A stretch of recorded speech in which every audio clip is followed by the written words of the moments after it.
Plants vs. Zombies was developed by PopCap Games. Now, who are PopCap Games? Well, according to their old website's About Us page, our mission. Here at PopCap, our goal is to create fun games that literally everyone can enjoy. Our games are easy to learn, tough to master, and utterly addictive. Best of all, they're free. You can play our web games right in your browser, or download the free deluxe games in just a few minutes, to enjoy anytime, anywhere, without being connected to the internet. Then, when you're hooked, you can own the complete version of the game for unlimited play, special features, new characters and more, all for less than $30. Company history. It all started in 2000 with John Vici, Brian Fiete, and Jason Kapalka, who learned their trade working for internet game companies like Flipside and Pogo.com. Just as the internet boom was busting, the three decided to stake their futures on creating good-looking, simple games that folks could play on the web. Incredibly, it worked. Our flagship game, Bejeweled, was an instant hit. Not only did players around the world fall in love with it, it won over the hearts of the critics as well. Bejeweled was awarded Computer Gaming World's Puzzle Game of the Year award in 2001, and then was inducted into the CGW Hall of Fame in 2002.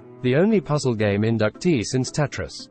Wow, PopCap's web games quickly became super popular, both on our home site and on partners such as the Microsoft Gaming Zone, Yahoo, Real One Arcade and Shockwave. The next step was to create the deluxe downloadable versions. It was a risky move that paid off with what CNN Money called the second coming of shareware. In 2002, it was time to get serious about having fun. The three visionaries stopped working out of their houses and got a real office. The next step, hiring some of the brilliant gaming minds they'd met in their earlier travels through the gaming world to start making crazy fun games about worms, stone frogs, fish tanks and chuzzles. These days, we have nearly 200 whip-smart, talented and happy employees and are steadily growing. You can find our games every which way you look, on the web, PCs, Macs, PDAs, cell phones, even midair with the wonders of in-flight entertainment technology. PopCap by the numbers.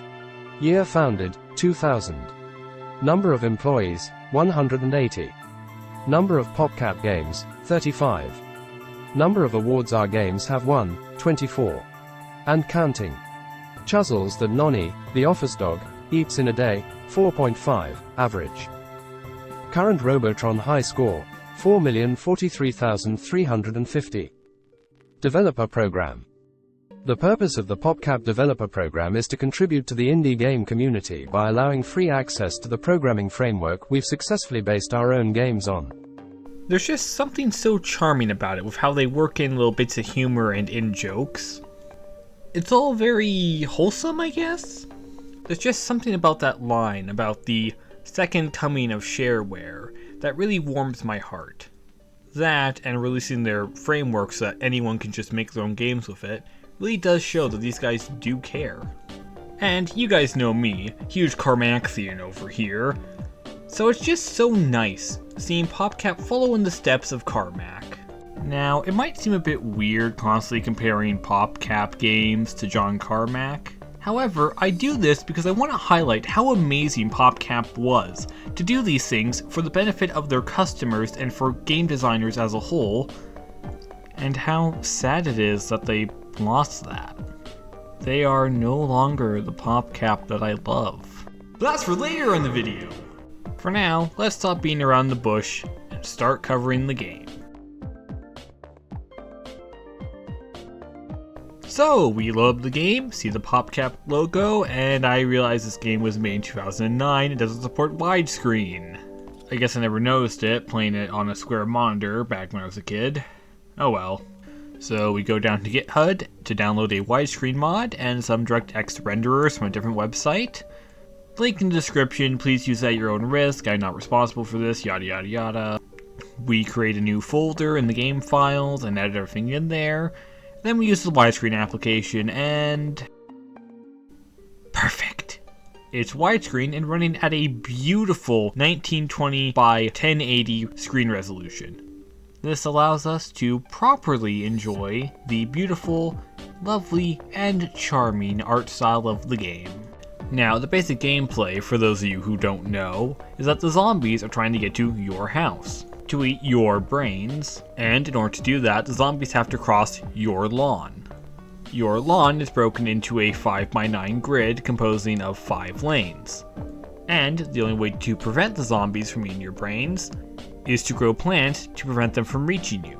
These plants come in a wide range of different types, like a pea sprout that shoots peas to stop zombies, a cartoonishly large walnut that blocks zombies, and even a disgusting piece of garlic that is so wretched that it causes zombies to switch lanes. Of course, we can't just plant anything we want with no restrictions. First, we need space to grow anything, and enough suns because plants require sunlight to grow. Luckily, suns fall from the sky over time. And when all else fails, we can rely on the BFG of yard care, the lawnmower. You see, like all good Americans, we own 5 lawnmowers and have placed them all at the end of each lane. If a zombie reaches the end of the lane, the lawnmower will start up and race down the lane, shredding every zombie it hits. There's no limit to how many it can shred. Now, I'm going to be ranking almost everything in this game on a tier list. Mostly because I saw Pyrocynical do this in his Cruelty Squad video and thought it'd be a good idea. So I'm going to steal it. And of course, right off the bat, the lawnmower is going into S tier, obviously. It's the most powerful weapon in the entire game. The game introduces these concepts gradually, with the first level starting you off with only a single lane, to help ease you into the gameplay. You're only given pea shooters to defend your house from the regular zombies. Pea shooters are your baseline offense plant, as they are relatively cheap, costing only 100 suns, has a high recharge rate, and has average health and damage. B tier, undoubtedly useful, but gets outclassed fairly early on. Still, it's the go-to offense for beginners. Regular zombies have low health and average speed, for a zombie at least. I'ma put them in C tier. They're only a threat in large numbers, and even then, they're still very manageable.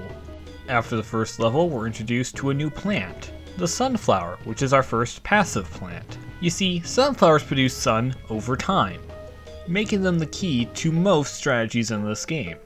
They should always be placed in the back, away from the front lines and out of harm's way. They also only cost 50 suns, which just so happens to be the same amount that you start every level with, meaning that you can plant one the second the level starts. And with that, the sunflower gets an easy S tier. You need them. Period.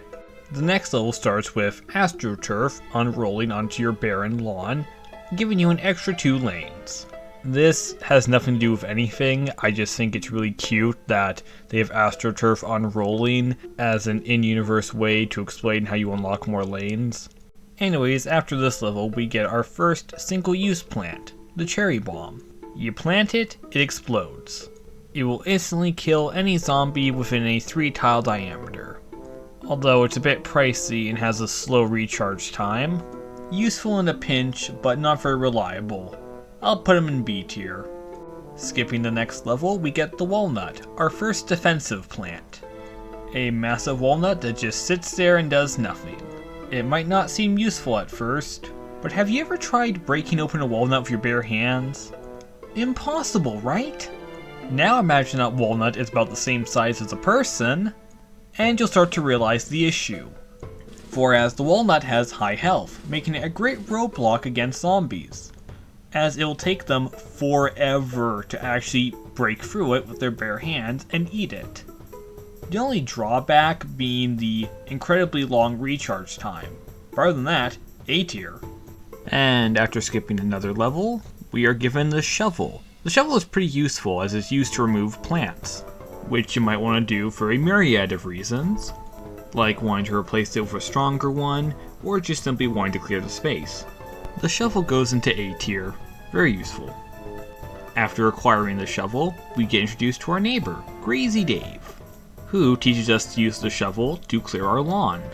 He makes us do this so we can play our first minigame, Walnut Bowling, but we will get into the minigames later. Now that we've been introduced to all the major gameplay mechanics and plant types, we can now start going over the specific plants, zombies, lawns, and so on and so forth. Oh boy, time to go over the plants. I'm going to be going over them in the order that you unlock them in, so let's get started. Starting off with Potato Mine. Potato Mine goes straight into A tier. It explodes when stepped on, but takes time to arm. And it only costs 25 suns. I like to use it early on so I can save up suns. Snow Pea. B tier. It's just a pea shooter that slows down the zombies it hits. An upgrade for sure, but costs way too much in my opinion, and conflicts with another plant's ability later on. The Chomper's going straight into D tier. He eats any zombie that gets close to him. However, he can only do this once before a long period of him chewing, which leaves him completely defenseless. Not very useful, even before factoring in the 150 sun price tag on him. Repeater, A tier. It's just a pea shooter that fires twice. Costs 200 suns, but that's fine given that it's 2 pea shooters that takes up 1 tile. I just straight up use it to replace the pea shooter. It's just better in every way. Puff Shroom, C tier. A small little mushroom with a short range attack, only saved from being F tier by costing 0 suns. Literally free with a short recharge time. Although, like most shrooms, it's only useful on some levels due to something I'll get into later. Sun Shroom, C tier. It's like a sunflower but gives you less suns at first, but over time it grows larger and gives you the same amount of suns. Not very useful. Fume Shroom, B tier. The Fume Shroom has a medium range attack that passes through zombies and shields. All that for only 25 suns. That's less than a pea shooter. My favorite fungus in the game. Gravebuster, S tier. He eats gravestones, which can give you coins. Plus, he volunteers at a zombie rehabilitation center. What a guy! Hypno Shroom, C tier. This shroom, when eaten, will cause the zombie to change sides and start marching away from your house and attempt to eat any zombie they come across. Not very useful and not worth it. Scaredy Shroom, B tier. It's just a plush shroom but with greater range. The only downside is that they are extremely scared and will stop attacking and hide if a zombie is nearby. And they cost a whopping 25 suns. I like them, they got personality. Ice Shroom, B tier. It freezes every single zombie on screen. Very useful and only costs 25 suns. Good deal. Doom Shroom, A tier.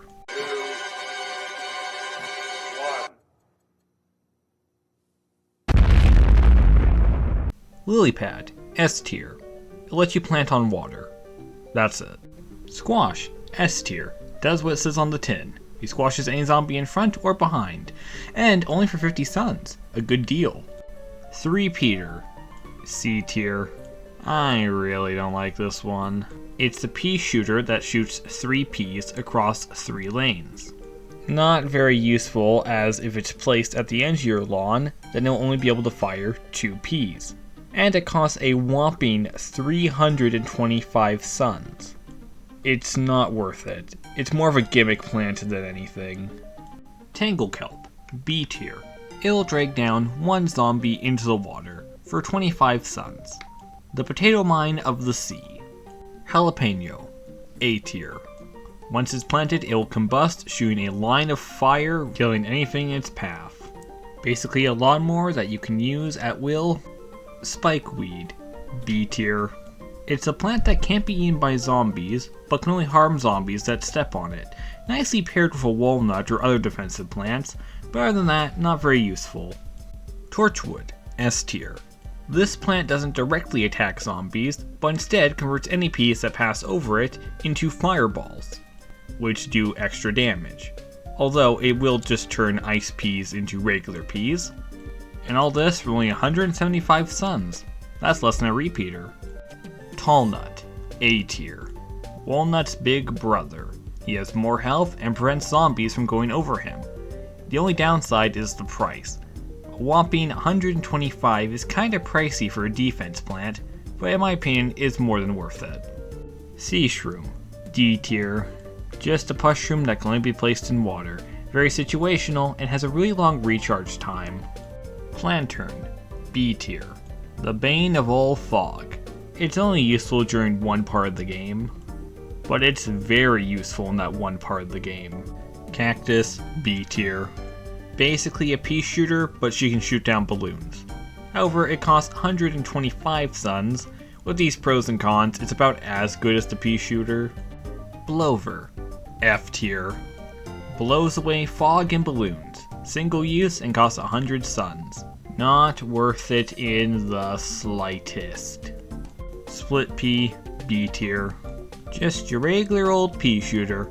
except the fact it has a repeater on its back, so it can shoot zombies behind it, and it only costs 125 suns. That's pretty good. Starfruit, D tier.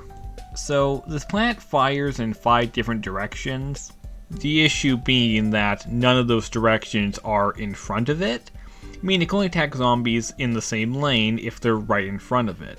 Not worth the 125 sun price tag at all. Pumpkin, A tier.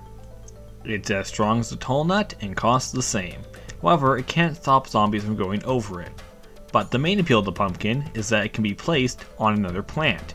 Combine it with a plant like the chomper or starfruit, and they become actually viable. Or place it around the tall nut, making the ultimate defense.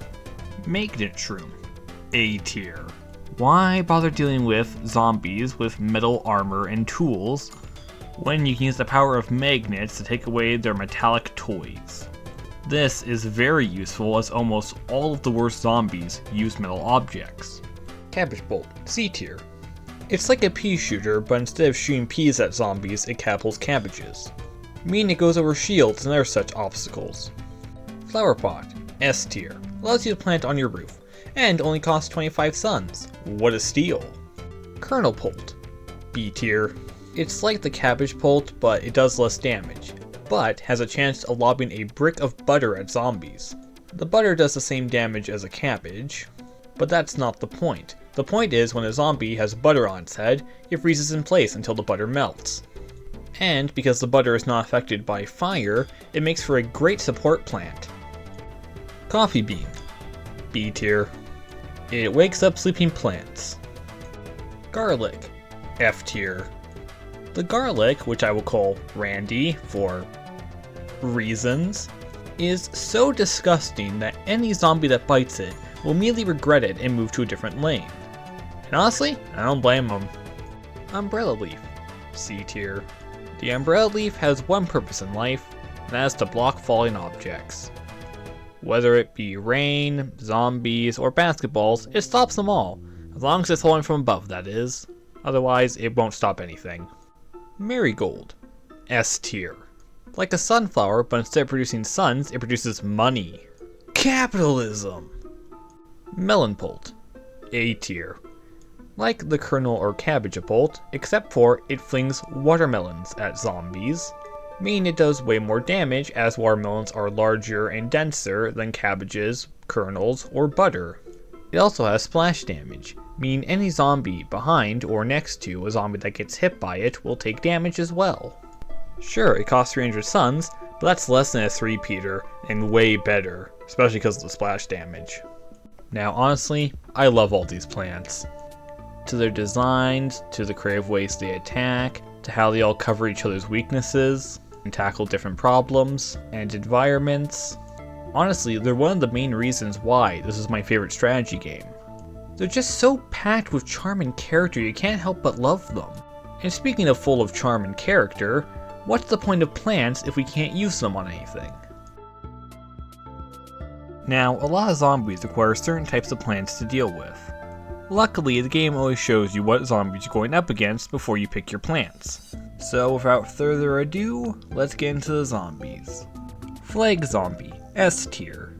You know him, you love him, he's the leader of every wave of zombies. Whenever a huge wave of zombies arrives, he's always there. Gotta love his dedication. Conehead Zombie, C tier. Mr. Aykroyd over here has doubled the health of a regular zombie due to him absorbing the power of a traffic cone. Pole Vaulting Zombie, B tier. This guy is a sports star. He charges forward with purpose and will vault over a single plant. Although he can't vault over tall nuts, or squashes, because they'll just squash him after he vaults over them, but he still gives it his all and he makes a genuine attempt. Gotta respect him for that. Buckethead Zombie, A tier. So this guy right here, he's the smartest zombie around.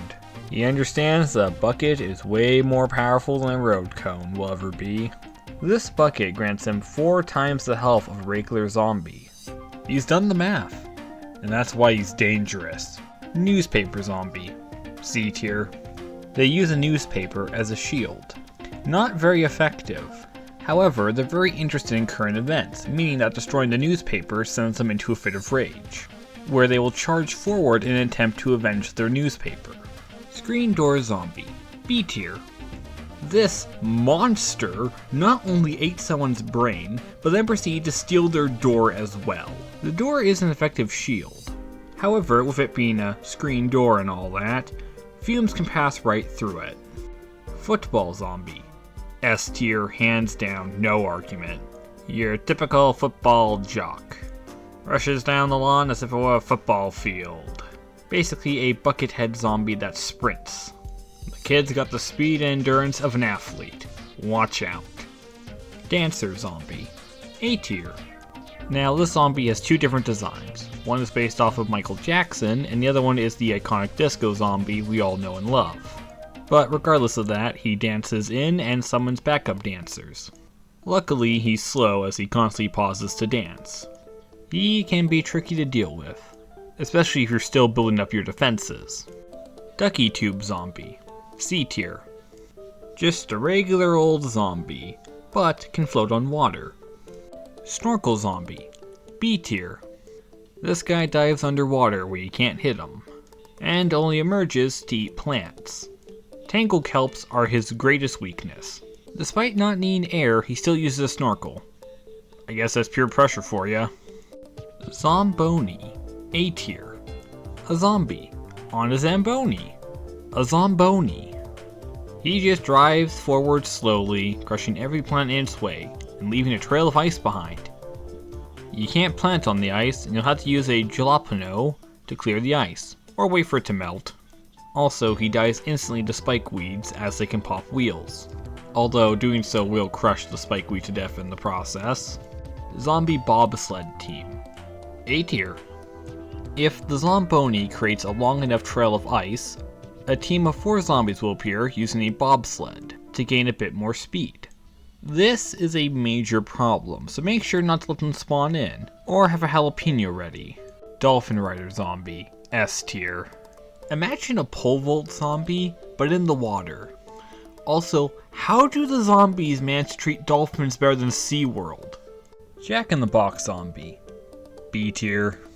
The Jack-in-the-Box handle spins around, around, around it goes. The plants follow with all in good fun. Boom goes the zombie. Balloon Zombie, S tier. He floats over all your defenses, including tall nuts. So unless you have something that can pop the balloon, blow him away, or blow him up, give up. Miner Zombie, A tier. So this guy is smart. He realized that the best way to go through our defenses is to dig a tunnel under them. However, when he surfaces, he tends to get mixed up upon returning to the surface and gets turned around, meaning he'll attack from behind, so watch out and prepare. Pogo Zombie, B tier. He hops and bounces over most of your defenses. Luckily, he's stopped by tall nuts, magnet shrooms, and death, because unlike balloon zombies, the Pogo Zombie can be harmed by normal attacks. Bungee Zombie, A tier. These guys bungee jump from somewhere to grab plants, drop zombies, and even kidnap our neighbor. They pop up randomly and are very annoying. Ladder Zombie, S tier. This guy is a hard counter to all your defense plants, as he rushes forward with a ladder that he places on your defense plants, so he and every other zombie can just climb over them. Although you can use a magnet shroom or an explosive plant to remove the ladder, so all is not lost. Catapult Zombie, B tier. Like the Zomboni, this fella uses a vehicle. However, this guy stops immediately, staying back and catapulting basketballs at the plants in the back rows. Although after a while he'll get tired of that and just start charging down the lane in an attempt to crush your plants. Gargantuar. These guys are the worst of the worst. The meanest, greenest zombies around. You know how I described all the explosive and other such types of plants as instant kill? I lied. It takes 2 of them to kill 1 Gargantuar. And to add insult to injury, they throw imps when they're at half health. They don't even eat plants, they just crush them, killing them instantly. Meaning defense plants do nothing to stop them. and they can even kill spike weeds. The only good news is that they're slow and they're rare. And for all these reasons, they go straight to S tier. Imp, going right into F tier. These little guys are quick but weak, not much of a threat, even in large numbers. Dr. Edgar Zomboss, S tier. The good doctor pilots a massive Zombot, which can do various things. It can crush plants with its feet, throw large objects at plants to crush them, use bungee zombies tied to its fingers to steal your plants, and create massive fire/ice balls that'll crush everything in its pathway, including our precious lawnmowers. The only way to stop them is by either using an ice shroom if it's fire, or a jalapeno if it's ice. All in all, a great boss to end the game with. I very much enjoyed fighting them. So, now we got the plants, we got the zombies, now all we need is an appropriate battlefield. Now you probably picked up at this point that there are multiple different lawns. Front yard, backyard, or rooftop, day or night. The zombies never give up until Zomboss surrenders. The front yard at daytime is the first lawn you'll use. It's the simplest of all the lawns, as there's nothing special about it. Just gonna put that in C tier. But at nighttime we hit a bit of a wall. You see, because the sun isn't out at nighttime, meaning the suns won't fall from the sky. Meaning you'll have to rely exclusively on sun-producing plants. This is where the sun shroom comes into play, as it's cheaper than a sunflower. In fact, this is why most of the shrooms are cheaper than the other plants. There are also gravestones, which are a bit annoying. They take up a single tile and will spawn zombies on the final wave. Luckily, they can be removed by the Gravebuster, which also gives you a coin, which is nice. Overall, I'm putting nighttime at B tier. It's more interesting than daytime, but not by much. Now onto the backyard. Now, the backyard has 6 lanes instead of 5. But more importantly, 2 of those lanes are taken up by the pool. This is where lily pads come into play, as they allow you to place plants in the pool. This is also where we learned why we were only given the shrooms at night, as they sleep during the day and can't be woken up until later on. Overall, I really like pool. I'm gonna put it in A tier. And at night, the backyard gets all foggy, making it hard to see half your lawn. This is where the blowers and planterns are used to remove the fog. Other than that, it's just the backyard at nighttime. This lawn is very complex, and I love it. Going straight into S tier. But the final area, the roof, makes no sense to me. Like, how do the zombies get up there without first getting across our lawn to our house? I mean, they can just turn around and drop off the side of the roof and go through either our front door or back door. Plus, later on, Gargantuars show up, and even Zomboss's Zombot, which is a giant robot. How does the roof not cave in under all that weight? Anyways, on to the actual gameplay changes. The main issue is that the roof is slanted, meaning we can't use pea shooters or any other straight shooters, so we have to use catapults. This is where the cabbage, kernel, and melon bolts come into play, as they fling projectiles overhead at the zombies instead of firing straight ahead. Now, the roof will always have a special place in my heart. However, I can't put it any higher than C tier, as it's very much a one-trick pony. So, with all the basics covered, and by extension the venture mode, what's next? Oh right, the bonus stuff of course. We have so much to talk about, from the little mini games to all the puzzles. Welp, let's get to it. After beating the main game and starting a fun music video with the zombies, we unlock mini-games. But first, we should really check out the shop. Crazy Dave's Twiddly Dinks, which we unlock during the pool levels, because apparently Crazy Dave can't keep track of where his car keys are, and after we return them to him, he gives them to us again so we won't lose them.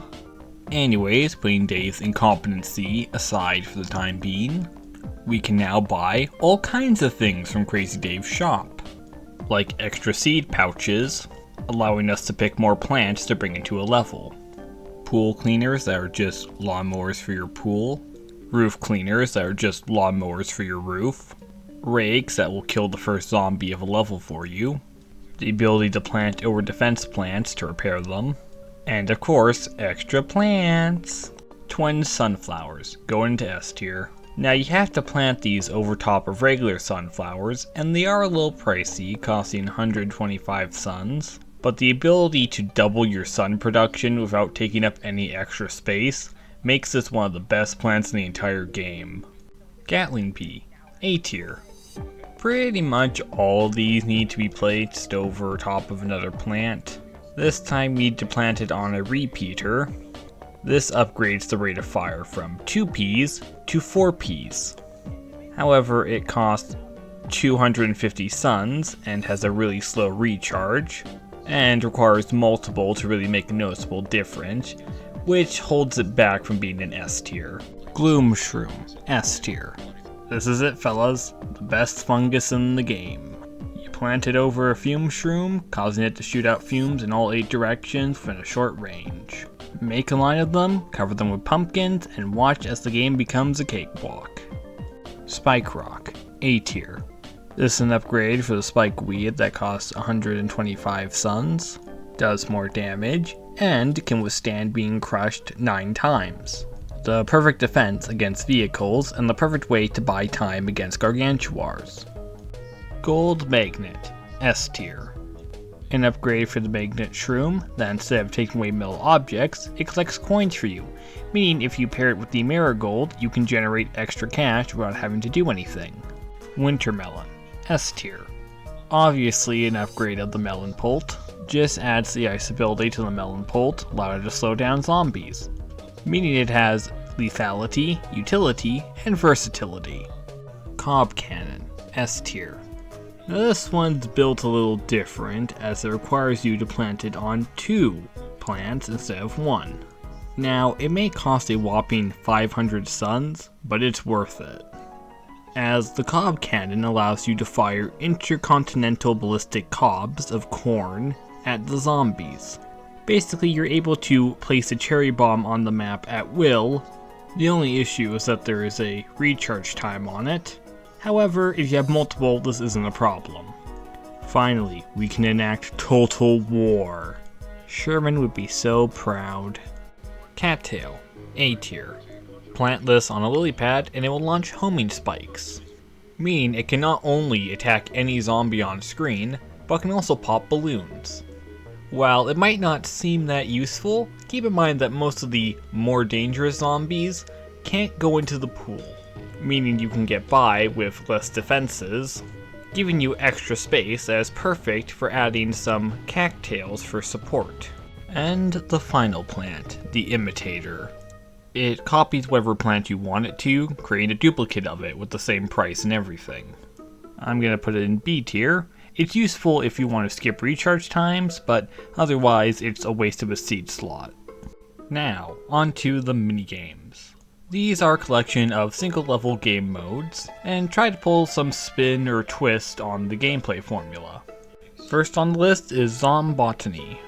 In this one, you fight against an army of plant zombie hybrids. Now, this is a major issue, as the most common hybrid is the pea shooter zombie. And of course, because they're part pea shooter, they shoot peas, which will damage plants, mean they can kill your plants from across the lawn, which is a serious problem. And the other type of hybrid is the walnut zombie. He's just a zombie with really high health. It's nothing new, and it fails to capitalize on the plant element, although it is rather funny seeing the walnut's relaxed smile on a zombie. Anyways, the best strategy is to use a mixture of potato mines and walnuts while you build up your defenses. Now, I love this minigame because it's rather tricky and is a generally interesting idea that changes up the gameplay a lot. And for that, it's going straight into A tier. Next is Walnut Bowling. This is actually a minigame we encounter during the adventure mode. You simply choose a lane you want to roll a walnut down, and hopefully hit a zombie. After a walnut hits a zombie, it will bounce off. If it hits a zombie after that, it will be a combo and will give you a coin. The higher the combo, the more coins you'll get. You're also given explosive walnuts. Walnuts that explode when they crash into a zombie. Now, my main issue with this minigame is that it relies heavily on random chance. Sometimes RNG makes it easy, sometimes RNG screws you over. And for that, I'm putting it in E tier. Too random. Just keep trying and eventually you'll get it. Eventually. And now on to Slot Machine. This one really just relies on pure luck, as you have a slot machine that can give you suns, sunflowers, pea shooters, snow peas, walnuts, and diamonds. The slot machine is also your only way of getting plants. The number of items you get depend on how many matches on the slot machine you get, and you win when you get 2,000 suns. It's fun, it changes the fundamental gameplay in a very interesting way, and unlike Walnut Bowling, even if you have bad RNG, it's still fun. So I'm putting it in B tier. It's raining seeds. It's just your typical all-out attack level, but instead of a conveyor belt delivering seeds to you, they instead fall from the sky. I'm putting this in E tier as it doesn't change the gameplay at all. And it's very boring. Now onto a personal favorite of mine, Begooled. Now, Begooled is a callback to another popular PopCap game, Bejeweled. It was that match 3 game that everyone later on copied, and none of them did it better. Anyway, so you simply just match 3 or more plants to get suns. You get more suns with larger matches and combos, and with those suns you purchase better plants, resurrect dead plants, and reshuffle all the plants. And the game ends when you get 75 matches. It's such a simple minigame, but it's so fun trying to get as many combos as possible while still trying to actively maintain your defenses. And for that, it obviously gets S tier. Invisigool. It's your standard all-out attack level, but all the zombies are invisible. A good old yoink and twist. However, I hate this minigame with a passion, as it took me 3 hours to beat it. And for that, I condemn it to C tier. Seeing stars. The objective of this one is to make a star out of starfruit. So, good luck trying to build a defense based around starfruit. Honestly, I really love how it forces you to use a weak plant and plan your defenses around it. It's simple, but it's good. And so it goes into S tier. As it is clearly the best minigame, I don't care what anyone says, fight me in a Walmart parking lot, I double dog dare ya. Zombie Aquarium is another callback to a PopCap game. This time it's a callback to Insane Aquarium, a game about a fish, I think. I've never played it and I don't plan to, so I don't know how similar it is to this minigame. Anyways, all you do is raise a bunch of snorkel zombies, feed them brains to stop them from dying, and they give you suns. Collect 1,000 suns and you can buy the trophy. I don't know why you can't just win when you collect 1,000 suns, but whatever. Overall, I'm gonna give it an A tier actually. It's just a nice and simple, relaxing minigame. Begooled Twist, which is a callback to Bejeweled Twist. It's just Begooled, but you rotate plants to create matches instead of just swapping them. Now I'm putting this in B tier for probably the same reasons that everyone copied Bejeweled and not Bejeweled Twist. It's just overly complex and not fun. Big Trouble, Little Zombies. Now this is another one of the minigames you play during adventure mode, where the zombies are small and you just have to deal with that. I'm putting it in B tier because, like, it's alright, although the main issue is that, like Walnut Bowling, it loses the novelty real quick. Portal Combat. Now, this minigame has 2 portals, round blue portals and square yellow portals. The blue portals are connected to each other, and the yellow portals are connected to each other, so on and so forth. Now, this might seem very simple and easy. However, the portals randomly change locations. Now, honestly, I love this. It's super fun how you have to adapt to the portals changing, because they can either help you or destroy your entire defense. And for that, it graciously ascends to A tier. Call 'em like you see 'em. Every time you plant anything, it fills up the entire row. The minigame is easy at first, but then the gargantuas show up, so you have to quickly try to adapt. While it has an interesting concept with a nice spin on the gameplay, but with the lack of variety of plants you get, the charm wears off really quick. So I'm putting this in B tier. Bobsled Bonanza.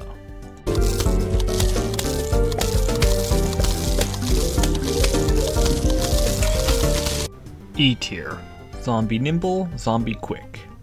Temporal displacement has caused the flow of time to speed up. Good luck.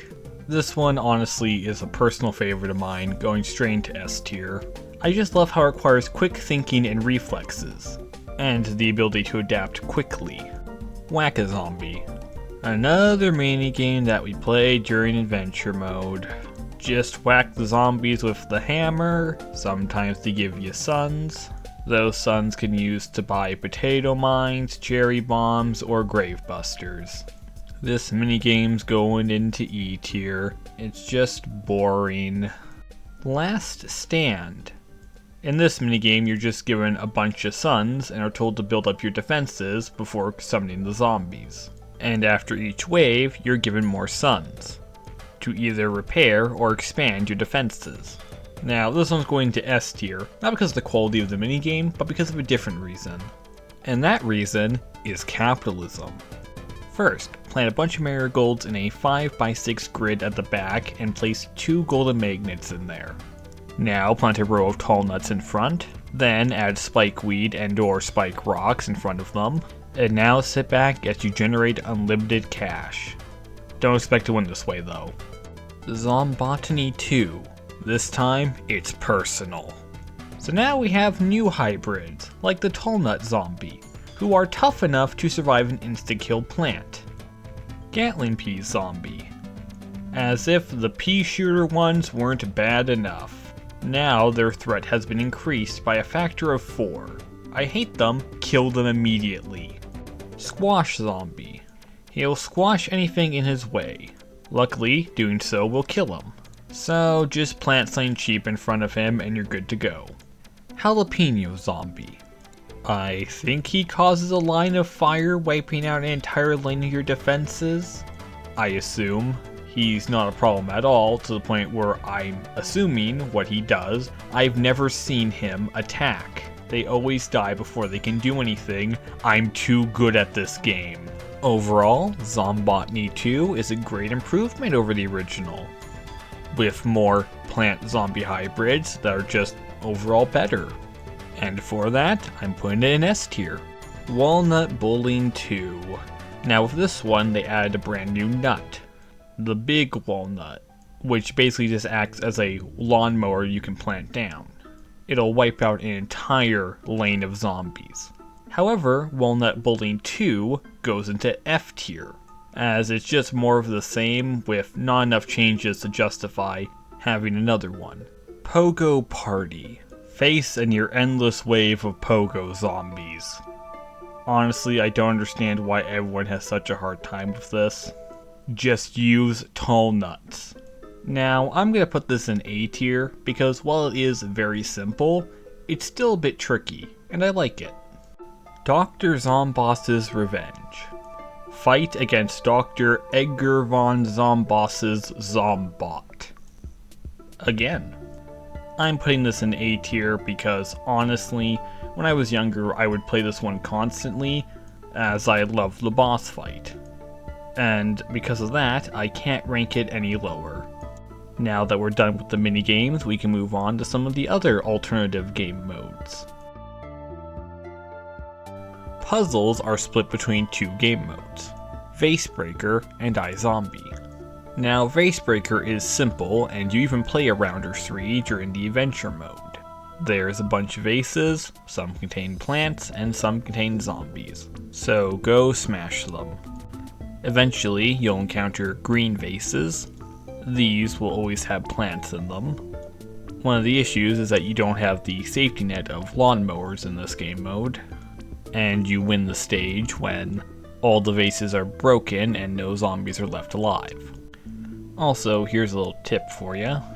If you get a Plantern, you can use it to see what's in the vases around it. All in all, I'll give it a B tier.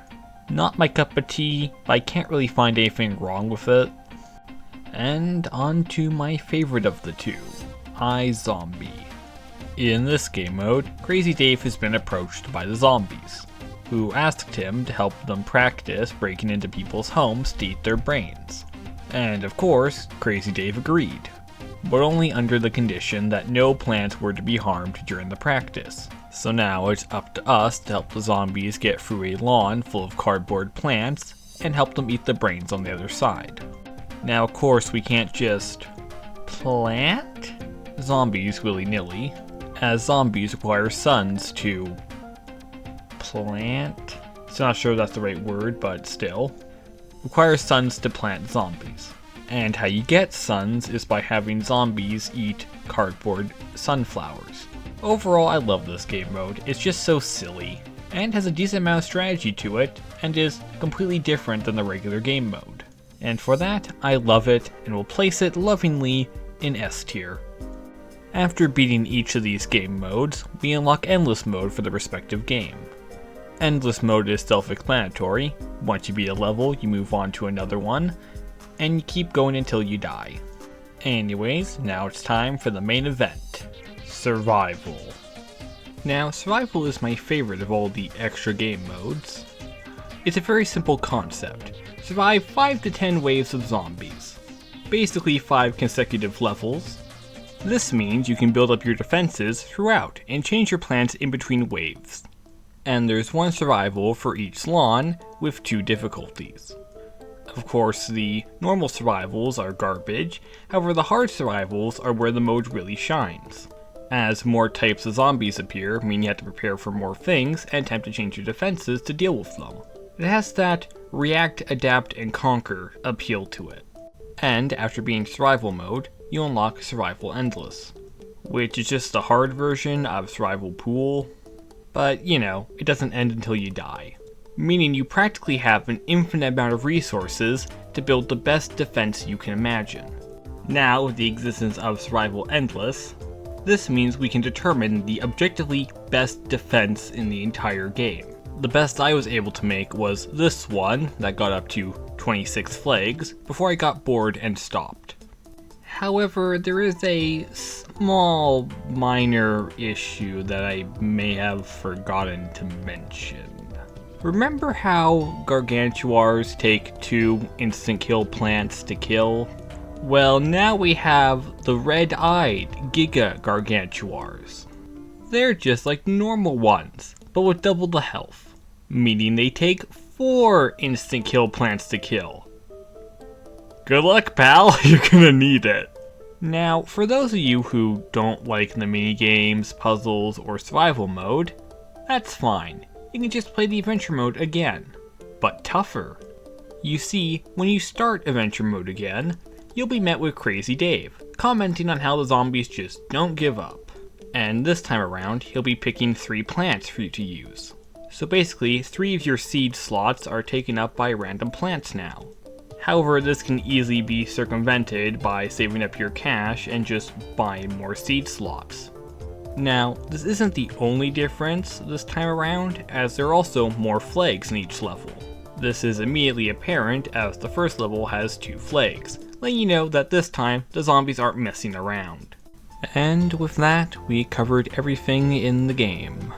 Now, it's very clear that I really love this game, and I hope now that you can also understand why I love this game so much, and why it hurts so much now. That we'll never get anything like it again.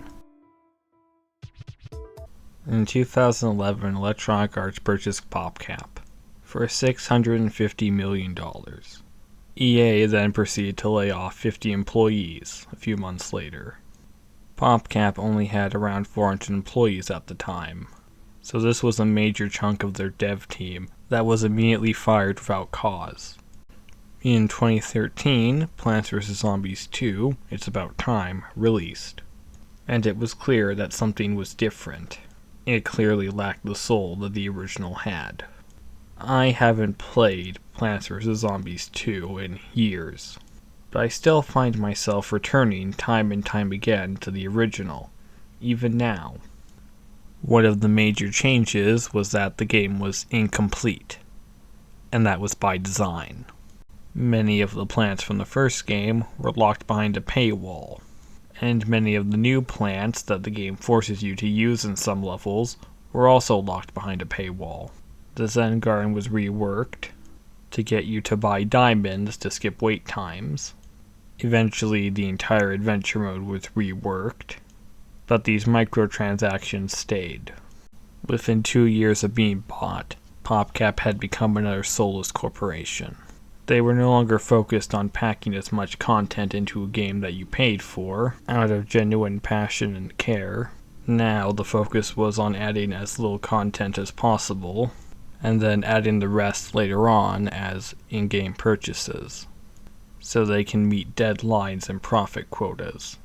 And it pains me to see a company that was once full of people who had a passion for making games, to the point where they tried to revive shareware and give away the framework for their games so other people could use it to create their own, has now become nothing more than a zombie, stumbling around in a mockery of the life it once had.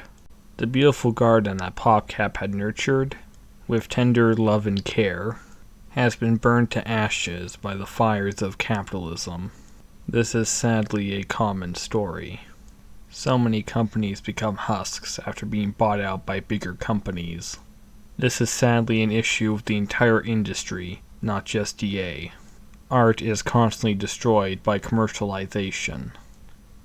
However, when a garden burns, the ashes fertilize the soil, allowing something new to grow in its place. Just look at all the independent games that have come out since then.